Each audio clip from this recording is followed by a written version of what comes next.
सदगुरुदेव की जय। हीरापुरी गुरु महाराज की जय। समर्थ मात की जय। डायागिरी बापूनी जय। नमः पार्वती पते हर हर महादेव। આજે આપણા વચ્ચેથી જે દિવ્ય અને ચેતન નિખાલસ એવો દિવ્ય આત્માએ વિદાય લીધી છે, બ્રહ્મલીન થયા છે। એ નિમિત્તે આજે આપણે બધા જાવંત્રી ગામની અંદર હજારોની સંખ્યામાં માનવ મેરામણ ઉમટી પડ્યો છે। સંતો, મહંતો, ભેખ, ભક્તો, ગ્રામજનો, આજુબાજુથી દૂર દૂરથી લોકો અહીંયા સમાધિના સ્થળે પૂજ્ય ડાયાગીરી બાપુના અંતિમ દર્શન માટે પધાર્યા છે।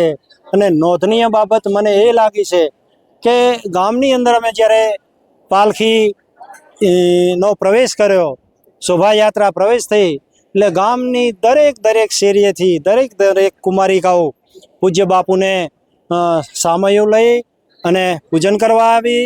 અને વિશેષ નોંધ તો ત્યાં થાય છે કે આ ગામનો મુસ્લિમ સમાજ જે છે, મુસ્લિમ સમાજની પણ દીકરીઓ, મુસ્લિમ સમાજ પણ પૂજ્ય બાપુને એટલા ભાવથી એટલા દિલથી ચાહે છે। એ દીકરીઓ પણ આવી એટલે આ જીવનનું સરવૈયું એટલે આપણો અંત।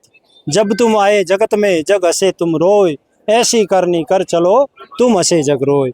પૂજ્ય બાપુના નિર્વાણ પદના સમાચાર સાંભળી અને અહીંયા હજારોની સંખ્યામાં લોકો પોતાનો ભાવ વ્યક્ત કરવા આવ્યા। અને આજ એ જ બતાવે છે કે પૂજ્ય ડાયાગીરી બાપુનું જીવન નિખાલસ હતું, નિષ્પાપી હતા, નિર્દોષ હતા, હોય એવું દેખાવું એવા હતા। અને એમને જીવંત પર્યંત સંસ્કૃતિનો પ્રયાસ, સંસ્કૃતિનો પ્રચાર કર્યો, લોકોને વ્યસનમાંથી દૂર કર્યા, સંસ્કૃતિ તરફ વાળ્યા। ગામના ખૂણે ખૂણે છેક પાકિસ્તાનની બોર્ડર સુધી એમને સંસ્કૃતિનો પ્રચાર કરી અને પોતાનું જીવન ધન્ય બનાવ્યું।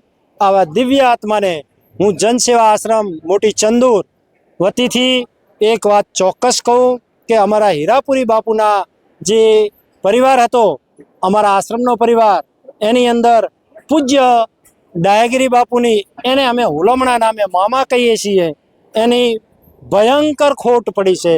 એ ખોટ ક્યારે અમે પૂરી કરી શકશું નહીં। ભગવાન ભોળાનાથ, ગુરુ મહારાજ એ દિવ્ય આત્માને શાંતિ આપે એવી પ્રાર્થના છે। સદગુરુદેવ